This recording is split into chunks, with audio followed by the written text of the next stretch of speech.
What's going on, guys? Welcome back to Country Bunkers Trains. Hope you're doing well. Well, as you can see, we're not in the train room today. We're on a little adventure. It happens to be my birthday, and the missus and I have gone on a little getaway down here to Daytona. Quite some fun stuff. If this wasn't enough, there just so happens to be a train show going on over in Deland about 20 minutes away this weekend. Really cool. Of course, while we're down here, we're going to be paying a visit to my favorite place, my buddy Tony over at Roundhouse South. We'll go check in with him and see what's going on. I figured I'd bring you guys along for the ride. What do you say we get started? We got a fun-packed day today.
We made it back. Whew, that was a busy day yesterday. We had a lot crammed in, but we had an absolute blast.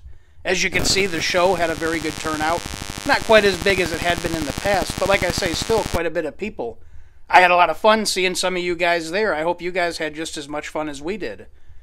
But yeah, it seemed like some people were buying. There was quite a few vendors there. Didn't seem like a whole lot of engines and cars and stuff were selling, mainly accessories and track and stuff like that. But still good to see people turning up and the hobby's still going. It's always a good thing to see. Obviously, we had a lot of fun on the beach as well and enjoyed our little vacation to ourselves. But yeah, like I say, just a really good time. Did get some birthday goodies. The missus spoiled me as usual. A big thank you, Sabrina. I love the hell out of them. She got us some Woodland Scenics figures, some animals and whatnot, some people. She got us a Dukes of Hazzard Roscoe cop car for the layout. We're going to have to get a General Lee now to go along with it.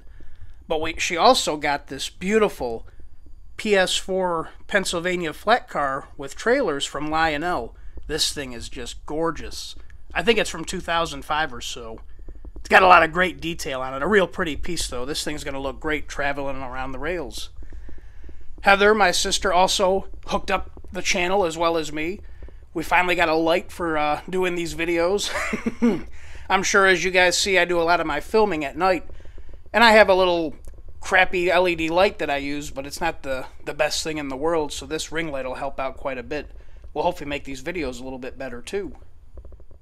Did have a couple engines in for repair and some service. And as usual, and as always, Mike and Tony at Roundhouse South took really good care of me. You guys might remember a few videos ago, the K4 came back to the layout. This was a PS3 upgrade. Seems like we had a bad batch of boards, PS3 boards. This engine ran good for a couple hours and then it just stopped dead in its tracks.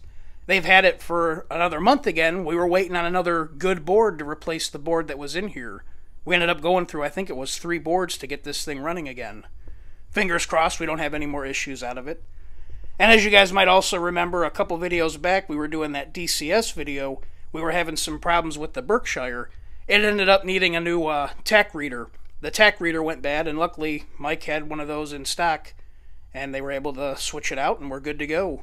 Pretty happy to have these things running the rails once again. You guys ready to see the big haul? We came home with a pretty big carload of stuff from the train show, as well as Roundhouse South. Came home with quite a bit of goodies. As I've been saying for a while now, we're going to be working and expanding on this layout. I've been talking about it for quite a bit, and I finally made a sizable investment to do that with. I've been going back and forth. I really wanted to do this expansion and redo the track and redo it with Atlas O track, and that was the thought and the plan. However, in the back of my head, I still have some MTH real tracks left over from the other layout, and I was going back and forth, you know, which track do I want to use? And ultimately it came down basically to just availability. It seems Atlas O track, it's almost impossible to find straight sections at the moment, and with MTH real tracks, it's pretty hard to find 072 curve sections of track. Well, at the train show, guess what we happened to find? We found some MTH 072 real tracks. So that's ultimately what made the decision for the track that'll be going on this layout. And I think it'll be the right call. The two layouts will match each other, and I think it'll look good together versus having 2 separate track systems on each layout. But yeah, we came home with quite the carload of track. And this isn't all just from the train show. Tony hooked me up with quite a bit of track as well. A loop of 054 and some straight sections. We've got track for days. Got these big long straights. Got bags and bags of 072, 054. Like I say, just track for days. I'm really looking forward to this. It's going to be a lot of fun. Also got a new in the box 072 switch. Pretty cool. I've got a couple more of these coming. I still got to order a couple more before we can really get started. But I'm really looking forward to it. Like I say, it's going to be a lot of fun. Also got some more figures for the other layout. Tony's been holding on to these for a little while for me. These iTads. We can finally get that crossing signal up and working. Or the signal bridge, I'm sorry. We also picked up a Woodland Scenics building for the other layout. This will be placed in the final spot for a building that we have on the layout over there. And we also picked up a 2% grade from Woodland Scenics for this second layout. I want to focus a lot more on the landscape or the scenery on this layout and not focus so much on buildings and whatnot. I want to try and add some elevations and mountains and stuff like that. I love the first layout, but obviously it's pretty flat, so I want to add some hills and, just like I say, just a lot more landscaping, whatever I can get away with over here. As you can see, we also picked up another roll of grass. Obviously, we're going to have to expand this layout. I might have to get another roll. We're going to need quite a bit of that stuff as well. The train room is going to get a lot smaller than it is now. I was playing with the Loop 072. I might have to lose some weight to navigate the train room. But yeah, that 072 comes out to about here, and it leaves about 1.5 foot walkways between the other layout and the wall over here. I still got to play with it. Obviously, it's just getting it out and doing rough estimates. But like I say, I think it's going to be a lot of fun. Figured we'd check out this building together. I was planning on putting another house here on this spot on the layout. However, Woodland Scenics recently released this new to O-scale building, and I had to jump on it. It's been around in N-scale and HO scale for a little while, but like I say, it just came out in O, and I couldn't resist. The new building we're placing here is going to be the Miss Molly's Diner. Isn't that cool? A really neat little building. Bunch of great little detail. Comes with a sign. Has the menu board out there. I think it's pretty cool. As I was saying previously, maybe we'll do a video on installing this scene here on the layout. This will be the last building to be placed on this layout due to just this is the last spot that I have. But we'll install a parking lot and stuff like that. I got a flagpole to go up with it. Like I say, maybe we'll do a video on it. Let me know in the comments below if that's something you guys would like to see. What do you guys think? It's quite the haul, isn't it? I think I made out like a bandit. Obviously, we got quite a bit of work ahead of us, but I'm really looking forward to it. That's one of my favorite parts, building and creating a layout. It's going to be a whole lot of fun. And I look forward to bringing you guys once again along for the ride. Should be a blast. As I was saying earlier, I had a lot of fun seeing you guys at the show yesterday. I hope you guys had just as much fun. I thought it was pretty good. A big thank you again to the missus. I love all the new stuff. Can't wait to get it placed. As well as to Heather for the new light for the channel. Should help out quite a bit. I hope you guys enjoyed this quick little video. If you did, please make sure to like, comment, and subscribe. It would be much appreciated. I'm going to leave you guys with a few shots of the engines that have returned to the layout. We'll get them up and running. Fingers crossed, no problems. But anyways, guys, until next time, my name is Zach, and this is Country Bunkers Trains. Y'all take care. I'll see you the next go-around.